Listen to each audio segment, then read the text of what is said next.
This podcast was made possible by the generous support of our Patreon patrons. They provide us with the resources we need to produce each episode. You can join them at 90milesfromneedles.com/Patreon.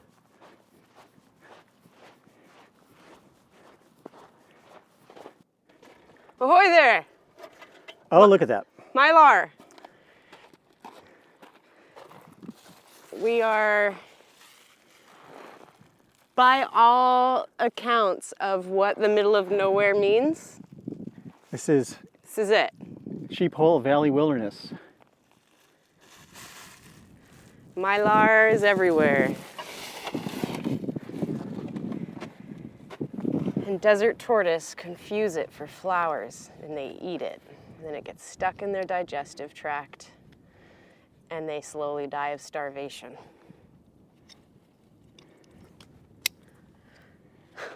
Well, thanks for picking that up and putting that in your quick release trash bag. Yeah.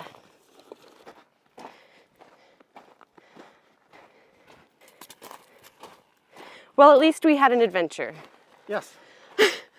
We may not have got all of our hiking chatter recorded, but we got that Mylar. Look at that right there, just boom. Now I'm willing to bet we're gonna find another one.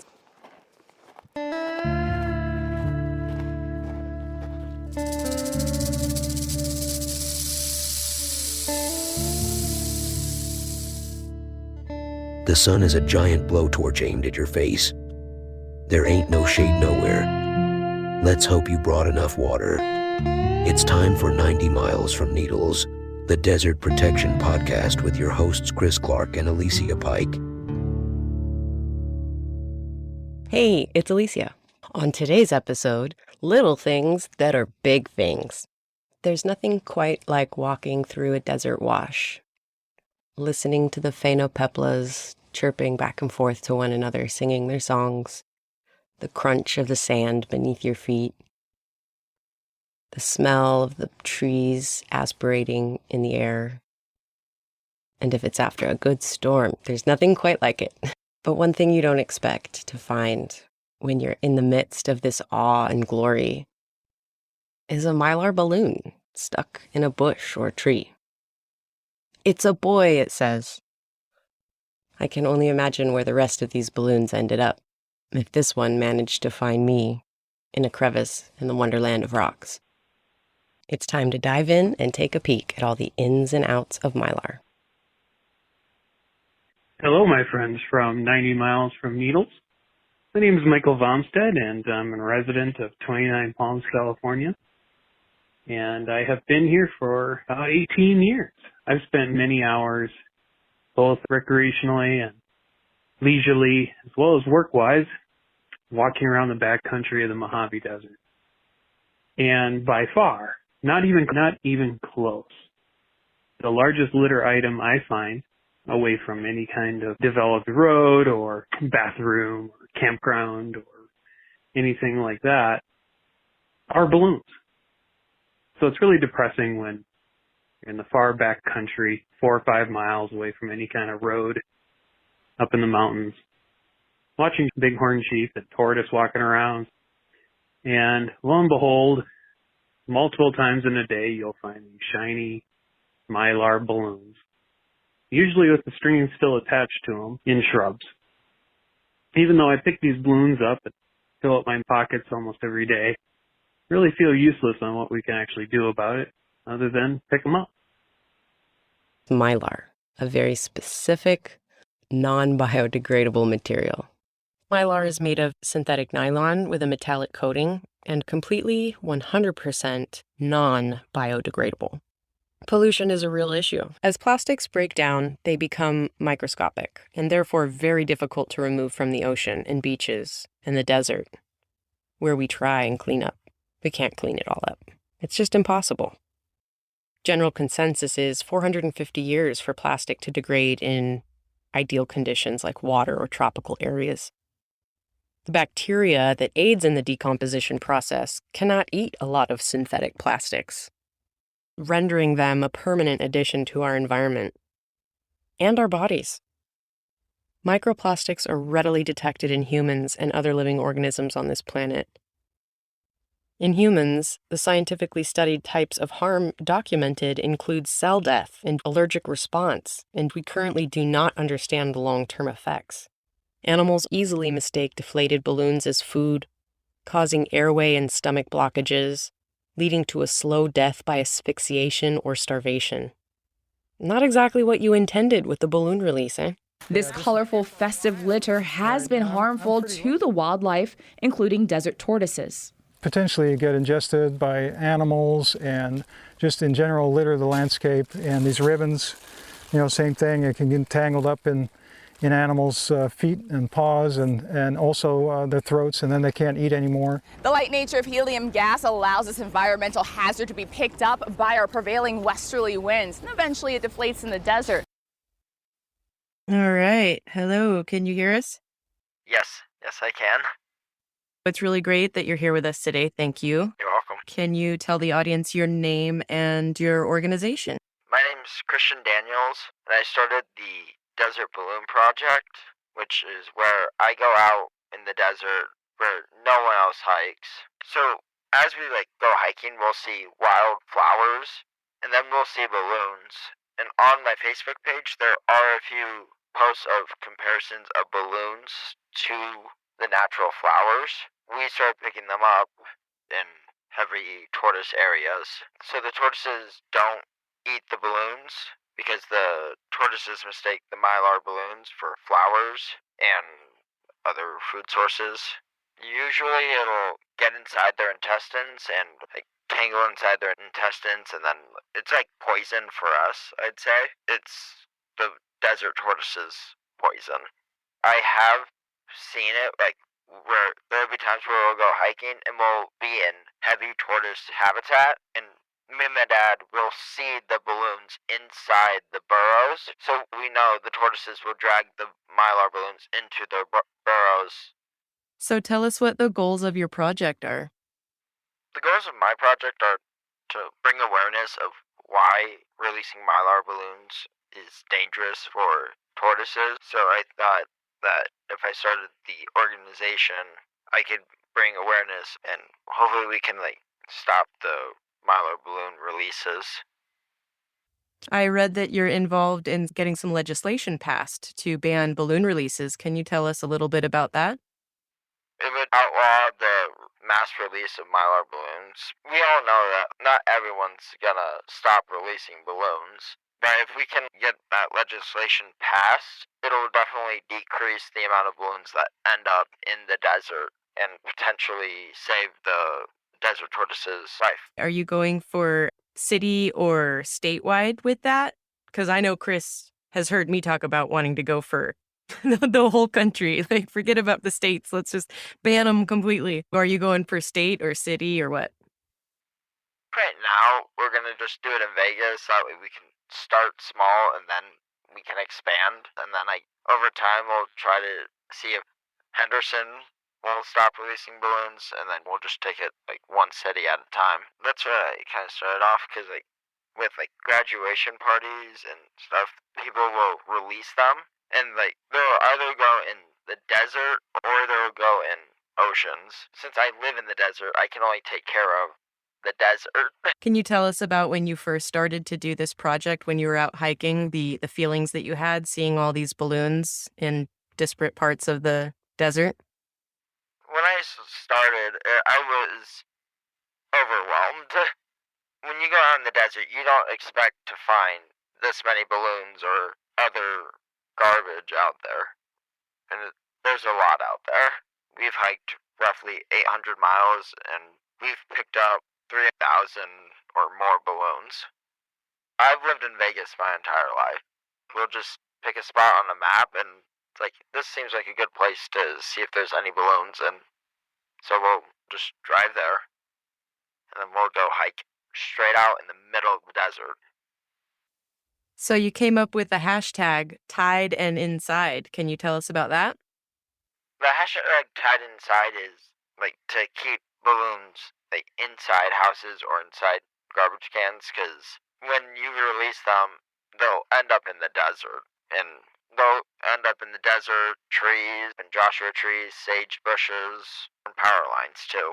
Do you have any upcoming events for the Desert Balloon Project?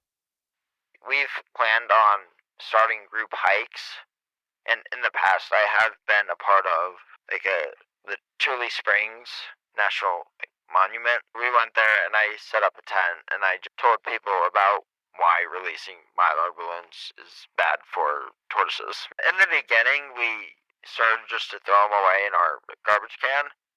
Now I have a box in my garage that's just filled with all the balloons we have found over the many times we've been hiking, and it's filled to the top now, so I think we're gonna have to get a new box. Everyone's pretty supportive out of all the hundreds of followers I have gotten over the past 2 years. I think I have 400 followers on Facebook now. Well, I hope we can encourage your Instagram trend to continue. Users are free to share photos of themselves with a mylar balloon or more that they've picked up on trail and hashtag themselves tied and inside. My Facebook page is called Desert Balloon Project, so they can just type in Desert Balloon Project and it should bring them straight to my Facebook page. Through Facebook or Instagram, go get your photos now with mylar balloons. Let's get them off the trail and in the trash. Hashtag tied and inside. Thank you so much, Christian. Thank you for having me.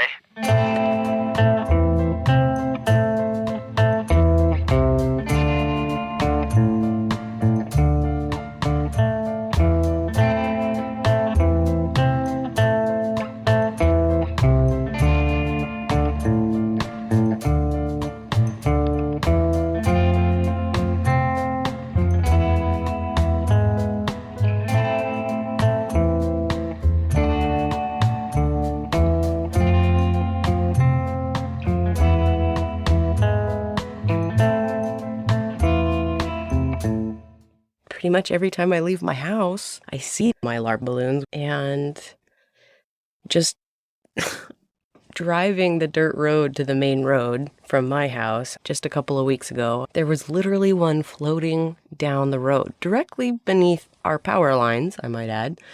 And I had to hop back in the car, put it in reverse, and drive rather quickly to get ahead of it, and then jump out and catch it.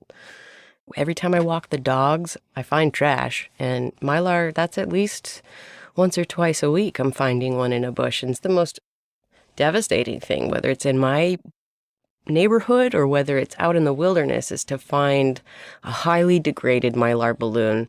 You touch it and it shatters, and it's impossible to get every last bit. I remember on a hike with Chris, I found an extremely degraded mylar balloon in a pack rat nest, just covered in the mouse poops. And I was not prepared for that. I do not carry latex gloves on trail. Maybe I should, but yeah, you just can't remove it all. And for me, that's why it's got my attention so much, because it's everywhere I go, whether I'm in the city or the country or the wilderness, national park, Bureau of Land Management land, it doesn't matter. They're everywhere. And just driving the other day, I saw a mylar balloon stuck in the power line, just hanging out there. For me, it's a daily occurrence, and something needs to be done. We have to choose our battles, but something that seems so minor, I think, is actually quite important. It's killing animals, it's given us power outages, and it's ugly. Part of the definition of wilderness is untrammeled. So to find a balloon out there, for me, it's a bummer, man. I didn't go out there to see your little Homer Simpson drawing in the sand. Just leave that shit at home. Now let's talk about some solutions. There is legislation in the works across the country. There will not be any more helium balloon releases in Cleveland. That's right. Last night, City Council passed legislation to ban the release of 10 or more balloons at a time. Violators will get a citation and a $150 fine. And the same goes for a lot of the different balloon releases and balloon-related activities throughout South Florida. In 2012, a state law was passed making it illegal to release more than 10 balloons in a 24-hour span. The penalty ranging anywhere from $250 to $1,000. But is that enough? But we've been asking state lawmakers to update our state law and to make sure that we are not allowing any intentional balloon releases. So let's go ahead and vote. Motion carries unanimously.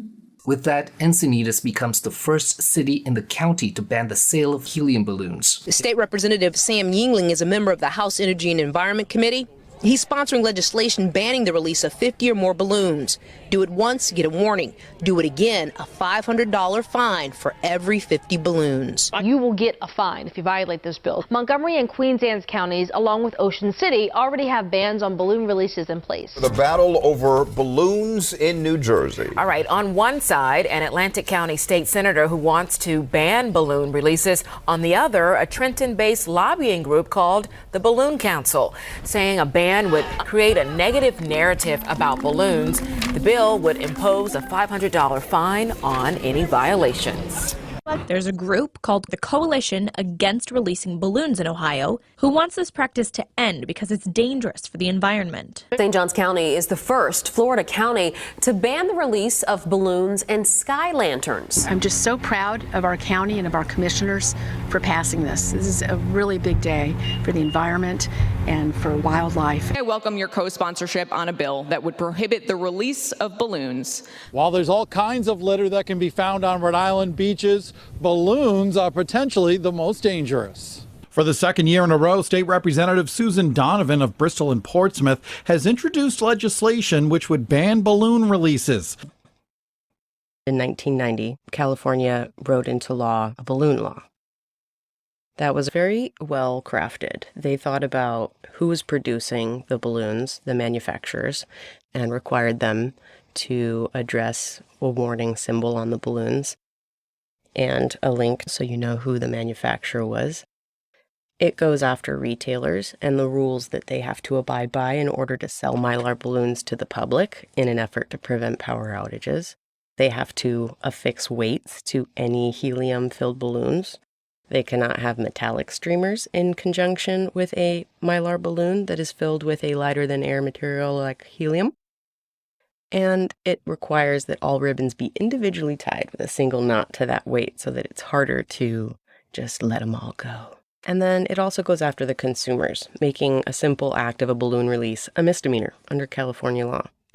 There's a lot of room in that bill to put stricter guidelines. If that's what we need to do, if we can't control ourselves, maybe the consumer end needs to be looked at. Who knows? One attempt to amend the law was an outright ban. Just ban balloons 100% in California, and that did not go down. The florist industry, special event planners, small businesses, they all banded together and made sure that it was known that they did not want that to pass. Governor Schwarzenegger ended up vetoing that, so that ultimately never came to fruition.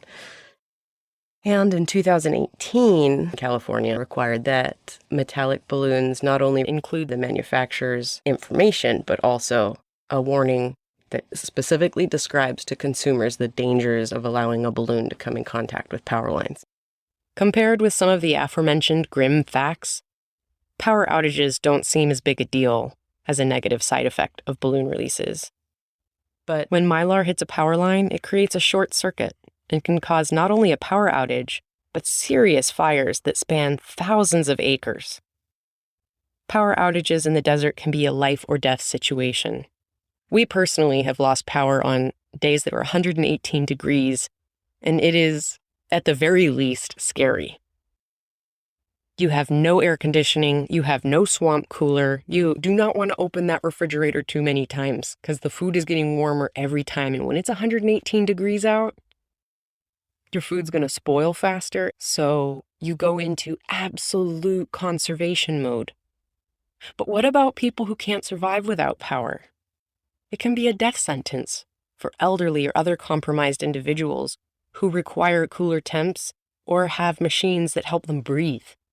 If you happen to be discussing a party and you hear about they are going to have balloons there or do a balloon release, that's an opportunity for you to kindly and friendly educate and redirect and potentially send that message down the line, because their kids will see that, other people will see that. And if you've come up with a more creative idea that is eye-catching, people are going to catch on to that.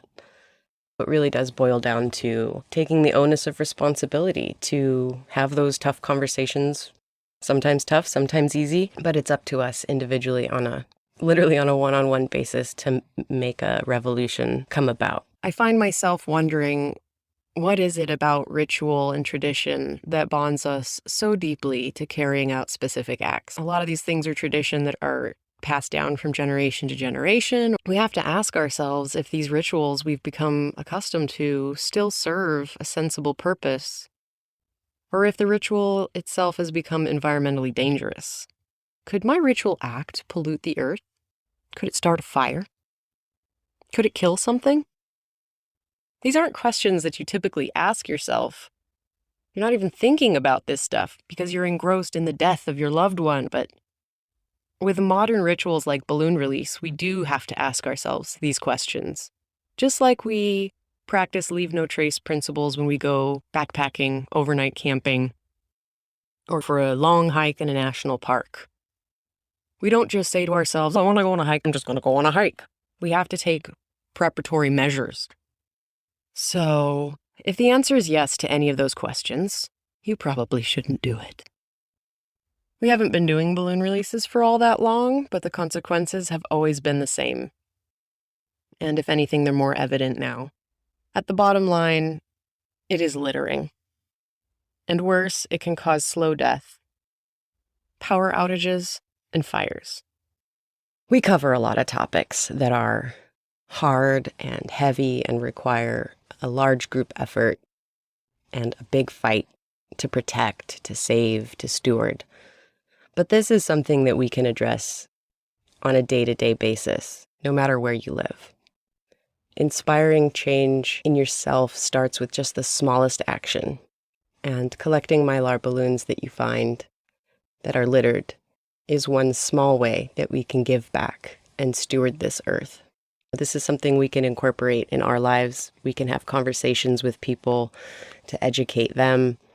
And we can also have conversations with our local lawmakers to encourage and to be the change we want to see in the world. I would love to see a world without Mylar. Coming up next, Joshua Tree National Park Superintendent David Smith answers your questions.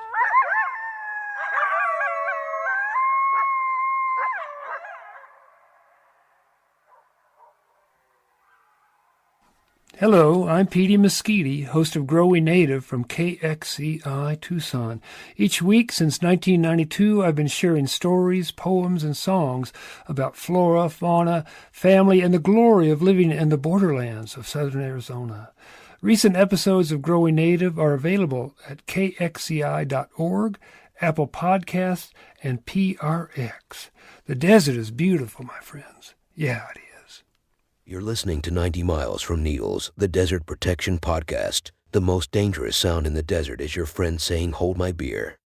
All right, now it's time to go to the Redditors. Oh, gosh. I let them know we are interviewing the superintendent of Joshua Tree National Park. If you could ask David Smith anything, what would it be? I will be sharing these questions with him. Bring it on. So here we go. Question number 1. What are his thoughts on how to manage the big increase in visitors to the park? On the one hand, it is great that so many people want to come to JTNP because it is such an amazing environment. But with all of the traffic and visitors, I can imagine it poses a lot of challenges for the natural environment as well as the staff. That is an awesome question. That is just well stated because your writer encompassed everything right there. We have watched the increase since 2013. It was about 1.3 million. We're about 3.1 million or so this year. So we've watched that growth of about 1.8 million over the last 8 years.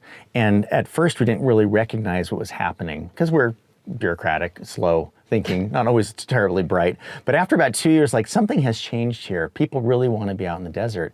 And we came up with strategies to communicate messages, to disperse people to start their visit down at Cottonwood, to come on Tuesday, Wednesdays, and Thursdays. We did things to allow traffic to flow a little bit better. We've increased the parking at some of our more hardened nature trails like Barker Dam, for instance. We've increased parking out there at a place where there is no expectation of having a wilderness experience there. but it was an appropriate place to get folks to go to those locations. So those are some like basic changes we've made in order to make it work. I think 3 million is probably a new reality for Joshua Tree.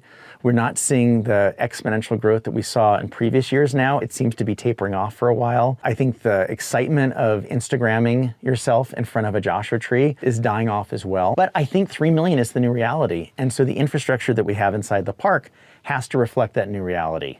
And that means probably in well-loved spots, probably more parking. It means really encouraging people to change their use patterns based on parking. And when parking's full at a location, you can't pull off over the curb and drive into the desert. You can't block traffic. People do. I know, but they can't. And it means we have to enforce it. And it means ticketing or towing vehicles in those situations.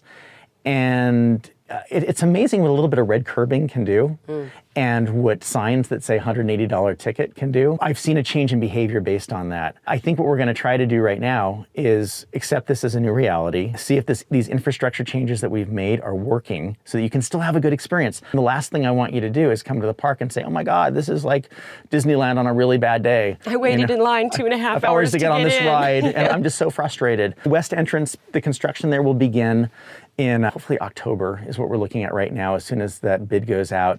And if that happens, instead of waiting in about an hour of line and then every now and then getting flooded into the park because we block so much traffic that no one can get out of their house, you're going to have an entrance station that's going to have 4 windows operating, and you're not going to have a big flood. You're not going to have a long line, and hopefully the quality for people that are coming to the park will be a little bit better. All right. There's a part 2 to that says Yosemite has instituted a reservation system in order to try and manage the crowds. Is Joshua Tree thinking about doing anything to help manage the amount of visitors at any one time? So reservations are definitely on the tool belt as something we can use. I'm trying to figure out if that is an appropriate tool right now with 3 million visitors. Maybe we need to get up to the 4 million. Let's see what happens. When you implement a reservation system, you definitely impact a lot of people. It changes the whole culture of how you visit a national park. And there's good things and bad things. I've talked to a lot of park staff at Yosemite that just love the reservation system because their perception is there's less people inside the park. I've talked to some visitors, longtime visitors to Yosemite that love it. I've also talked to visitors that say, this is unbelievable. I can't believe I can't get a chance to visit this park. It's my only time in the country. I've talked to staff that work the gates where they have like confrontations with visitors that are so upset and they didn't see the signs, and to turn them around is so difficult. I'd like to avoid all that as well. So I don't think we're quite to reservation yet. We've also got these 3 entrances into the park. We've got 4 other entrances that are dirt roads. It's going to take a lot of human power and gates and and building turnaround areas that we just don't have the money to deal with right now. Yeah. Okay. Excellent. Excellent. Thank you. What is the most dangerous portion of the park? I would say hiking in the summer. It can be just really dangerous if you don't plan well. We had these 3 wonderful young guys come out from San Diego. They were college students 2 summers ago. And they started hiking early in July at about 1 o'clock in the afternoon, starting off at Turkey Flats towards Pinto Mountain. And they got about halfway there before they realized they were going to die. And one guy came pretty close to dying, and one guy was able to go out and get help. So I think lower elevations in the park during really hot spells are dangerous times to visit the park. And that includes 49 Palms. Up here, I mentioned earlier, I've done a number of rescues there with people hiking in the summer. But what we've done is we have this preventative search and rescue program right now. I've got a full-time ranger. She has about 20 volunteers, and they hang out at these areas where we're having people that are having heat-related illnesses and warning them and having water there for them and encouraging them to go up to Keys View right now, where it's 5,000 feet and cooler as opposed to here. And it's paying off. So that's one way that we're remedying some of the dangerous places inside the park. For people always say, oh, climbing is so dangerous. People shouldn't climb in the park. No, that's crazy. Climbers are some of the safest people I know. Because their life depends on it. They've got their whole system set up so they're protected. So I don't see climbing as being the place that I'm most concerned about. It tends to be those heat-related places. How do I get a job at Joshua Tree National Park? Wow, you could do what I did and volunteer for a while down at Cottonwood and get your foot in the door that way. You can go to the job fair over at Copper Mountain College. We have a whole bunch of jobs that are available and special hiring authorities for people to apply for them. Even my ears are like, I know. You're hiring? We're hiring fee rangers. We're hiring campground maintenance folks. We're hiring, there's 4 or 5 different job categories, and we will help you get through the USA Jobs process, which can be daunting to go through and scary. But the jobs are there right now. Firefighters, oh my gosh, firefighting would be a great way to get your start in the Park Service. We had the hardest time recruiting people this summer, and there's going to be a job fair, one over in Santa Clarita in November as well, to hire firefighters throughout the Southland. Excellent. We'll be letting them all know. Let them all know. Show up. All right, I know I've got a heavy-hitting one coming. Okay, I promise not to cry. With so many problems facing humanity, climate change, water scarcity, the threat of nuclear war, mass starvation, why is preserving the desert important? Wow. That one came from my husband. Yeah. Yeah. We feel very strongly about it. So let me tell you, when San Francisco had the earthquake and the fire, and they had to rebuild the entire city. And so it was an apocalypse in San Francisco. City planners said, let's use the redwoods that we have over at Muir Woods. It's the only stand we have nearby. And the people of San Francisco and the federal government said, no, it's not worth it. We need to believe in something right now. And this beautiful place that was set aside to protect this one last remaining grove of redwoods in our area, let's protect that. And similarly, during World War II, when we were looking at building light aircraft, we needed the light type of spruce that grows up in some of our northern Washington parks. Congress made the suggestion that we need to start harvesting all that timber there. And the Secretary of the Interior and the President said, no, we need to have these magnificent places so that when the war is over, our people have a place to recreate in and be in. So I would say these are our little treasures that we have to preserve, because when times are hard, we need those places to recharge. So that would be my answer. Excellent answer. Why don't they enforce the no dog rules? Why don't they enforce the no dog rules? We work so hard on the no dog rules. At any given time, we may have 2 or 3 rangers working inside the park, and it's very difficult when you're dealing with jump-starting someone's car or dealing with a DUI to go out to Barker Dam or to Rattlesnake Canyon and find the person that has the dog. Usually by the time you get there, they're done. Yeah. But what we've done to deal with dog issues is we've assigned certain of our interpretive staff and our generalist staff to go to key areas like Rattlesnake. And during prime time when we know dogs are there, to hang out and just to do friendly education like, hey, how you doing? You probably didn't know there's bighorn sheep up here. Dogs aren't allowed on trails inside of national parks. Would you mind taking your dog and maybe going exploring some public land outside the park boundary? And so that's helped out a lot. We've put up a whole series of signs that have been super effective communicating the message about protecting bighorn sheep. And so that has been an effective tool. Yet dogs make me angry. And I'm a dog owner. I've been a dog owner my whole life, although our dog just died this week. We were dog free for the first time in 22 years. But I was frustrated. I cannot recreate inside of a park with my dog like I'd like to. But I also understand that there's a causal effect of dogs in these areas. And we have a responsibility, because of the law, and also protect these resources, to go after dogs and dog owners in these areas. I would encourage you, if you see dogs inside the park and you're able to get out on a cell, reach out to our dispatch and say, hey, dispatch, want to let you know there are a guy with 4 dogs walking up this canyon right now.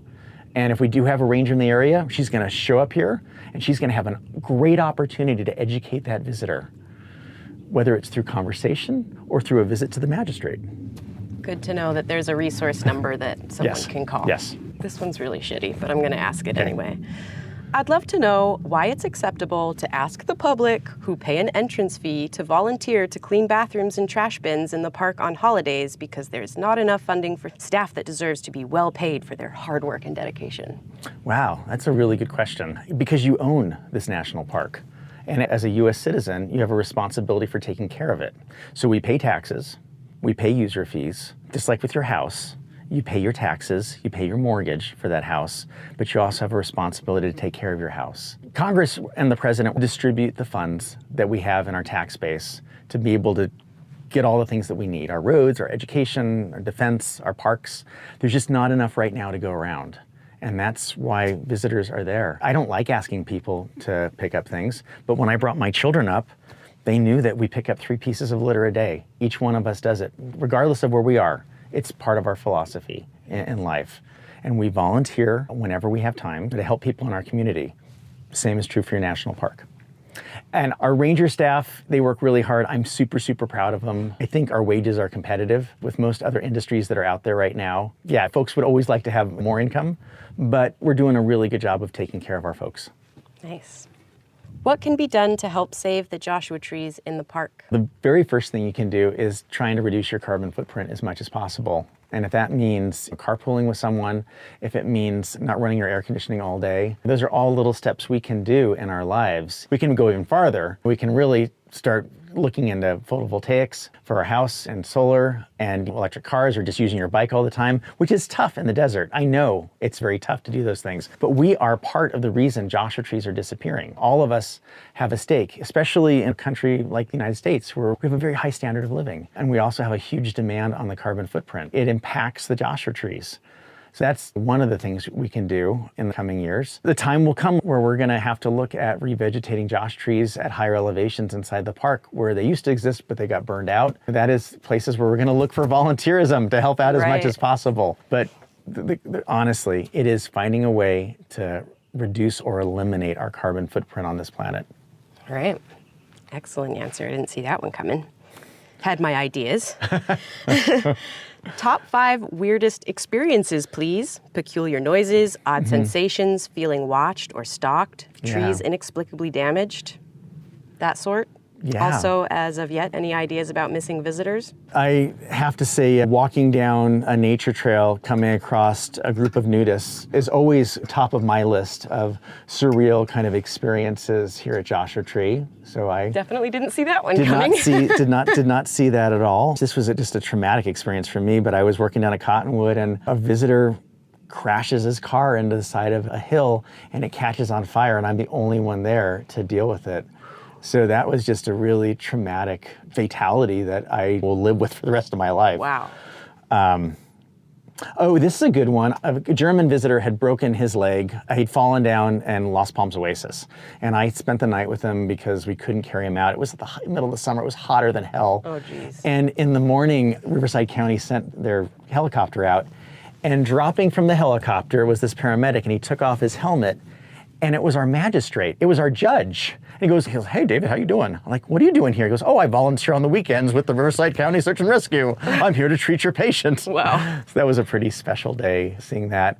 I think having Mr. and Mrs. Obama show up to go hiking on their anniversary, and they chose Joshua Tree as the place that they wanted to reconnect with each other, was a pretty special time. Wow. I know you're looking for like space aliens coming down and like sonic booms and things like that inside the park. And what was the last part of that question? Thoughts on missing visitors? Ooh, well, you know what? We find them one way or the other. Recently, we've had 3 people that had gone missing for over a year or 2. Oh, Iwasco was over a decade. Yeah, it was over a decade. In which it's just surreal that it was so close to where people were hiking. It's insane. I've gone on so many of these searches, and you think you've covered everything. One of the miracles was 3 years ago, we had that gal from New Zealand who she's hiking down up by Las Palmas. She leans back on a dry waterfall. She falls over. She gets incredibly injured, and her friend's back in New Zealand to say, "Hey, our friend is missing." Our ranger who's down there, Miles Landry, immediately calls CHP and says, "I think this is her car." They go out there, he starts hiking out there. They spot her on a side trail waving a map in the air. She'd been there for 3 or 4 days. She was this far from dying.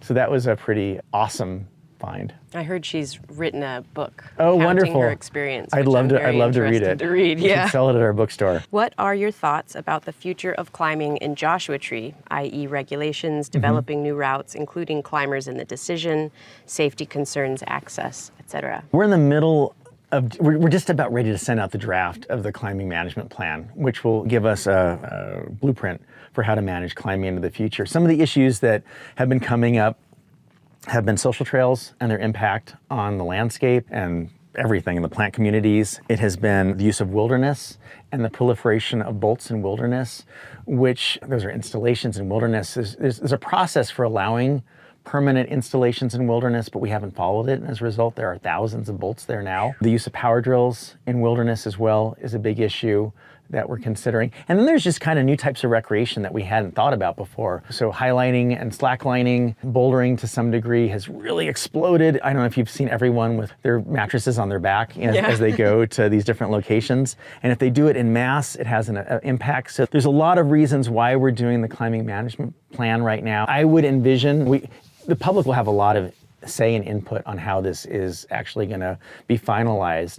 But there's going to have to be probably some additional controls in wilderness. I would see a mandatory permit process for the installation or the reinstallation or the removal of bolts in wilderness, maybe throughout the entire park as well. We have been climbed heavily for about 50, 60 years now. And 95% of the routes that are decent are in place right now. I'm sitting here talking to you guys and I could see these bolts on ridiculous rocks. Like, why would anyone put a bolt there? It doesn't make any sense. But someone came up and said, I want to create my own little special route right here. There's some bolts inside the slot of Rattlesnake, that big batholith, and it's always really rubbed me the wrong way. This is an area that humans aren't supposed to be able to get in. Right. Leave it alone, will you? I do expect to see more controls on that. I don't expect to see controls for who's going to climb. It's not going to be like you have to get a permit to go climbing in certain areas. There's 8,000 documented climbs inside the park. I think we can spread it out enough. So I don't see that as being part of it. I see a well-established trail plan. And when people deviate from it, we may even consider adding to the compendium, you have to stay on trails in certain areas in the park so that we don't get these spider webs of social trails all over the place happening. But climbing is a legitimate and recognized use of Joshua Tree. 20% of our visitors come here specifically for rock recreation. It's very meaningful to 600,000 people a year that come to this park. And I would say half of the other people really enjoy watching them climb. When I'm out walking on the trails, people are like, oh my gosh, did you see that guy? And there's like a whole bunch of people watching someone climb. And that is a legitimate recreational thing to do inside of a national park. Yeah. I saw something about the climbers outreach in the news, some sort of a press release. Is there a link we can scrape up and share with us? So if you go to the Park Service's website, so www.nps.gov/JOTR, and you go to it's like a climbing link. Okay. You'll get to that page. You can get an automatic newsletter sent to you. And all the information's there, but we also, about every 2 months or so, issue a news release. Or we call them newsletter. And the newsletter talks about the climbing management plan, about a backcountry permit system. Since the park's visitation has exploded, we're probably going to start doing reservations in some of our backcountry areas inside the park. Specifically, I'm looking at it right now over at Indian Cove, the Boy Scout Trail. I've gone in there before on runs in the weekend and come across groups of 60 people camping together. It's like, how is this possible? How did you miss this? So we're looking at a registration system in the backcountry. That's another thing that's coming up right now. Nice. Oh, this is a good one. I've heard the rumor of a road and multiple large campsites planned to be built near the wilderness zone of Boy Scout Trail and the entrance to Willow Hole due to the extreme influx of visitors over the past decade. What? If true, do you think increased foot traffic, noise pollution to this area of the park will bring negative consequences to the Wonderland? Yes. There is no truth to that statement whatsoever. What about the one to the south? By Sheep Pass? Yeah, there was a rumor of one. So we're looking at a residential learning center there for kids. There's an old property that you guys were going to use, right? It did not work out really well, but we're looking at Sheep Pass. There's a nonprofit called J-Tree that we work with that does outdoor education, and they are in the process of raising funds to create a learning bridge type campus that focuses on children going into the park and having Get 'em young. Get them young, giving them that residential experience of being able to camp out and see the stars and then hike up to Ryan Mountain the next day. Relatively well-used portion of the park. No, I would never develop a wilderness area of the park. It's contrary to policy and law, and it would make my stomach hurt. Yeah. I'm glad that's just a rumor. Most memorable meteor shower and year. Also any UFO sightings? Haha. Yeah. You know what? It wasn't at Joshua Tree, I'm sorry to say. I was hiking out of Horseshoe Canyon at Canyonlands National Park. It was at 3 in the afternoon, and I look up and I see this incredibly bright thing with a long trail coming through it. And then all of a sudden it explodes in the sky, and I see 3 other light things going out towards Hanksville. And I was like, what was that? Was it a missile? What's going on? And I was all freaking out. And then the Salt Lake City Tribune did a story about an earthquake in that area that time, at that point. It was a meteorite crashing down into the desert of Utah, and it triggered seismic activity that they thought it was an earthquake. It was pretty cool. That's an amazing thing to get to witness. That was really cool. I had a great time. I have done meteor shower parties with visitors before at Grand Canyon, and man, they are cold, miserable times. That's why meteor showers out here in the desert are way better. Oh my gosh, going up to like Jumbo Rocks at night and just watching it would be great. Yeah. But now that I'm like 55, I just fall asleep. Yeah. I can't stay up this late. Yeah. All right, that's all for this time. Please do check out our website at 90milesfromneedles.com, where you'll find show notes, photos, videos, and all sorts of other little goodies. I'm Alicia Pike, signing off.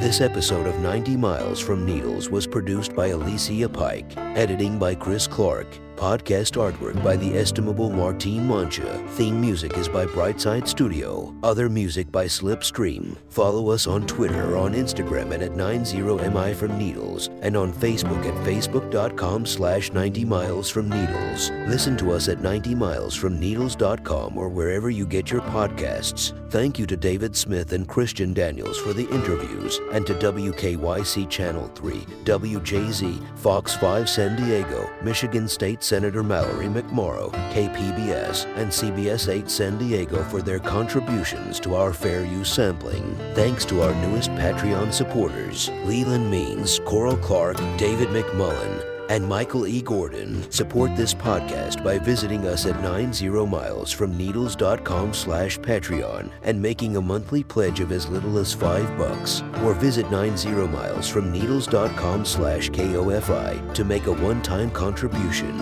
Our supporters enjoy privileges including early access to this episode. Crucial support for this podcast came from Tad Coffin and Laura Roselle. All characters on this podcast experience a wide range of temperatures and weather conditions and can be classified into 4 types: hot, semi-arid, coastal, and cold. This is Bouse Parker reminding you that littering the desert with toxic crap is a lousy way to celebrate or commemorate anything. See you next time.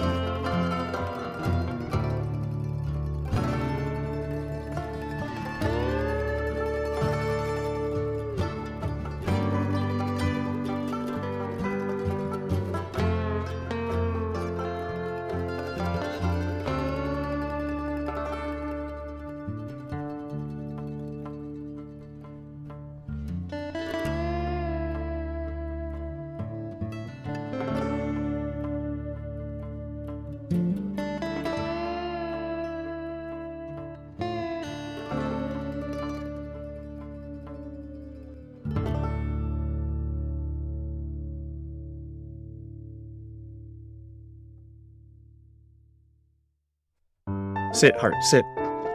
Good dog.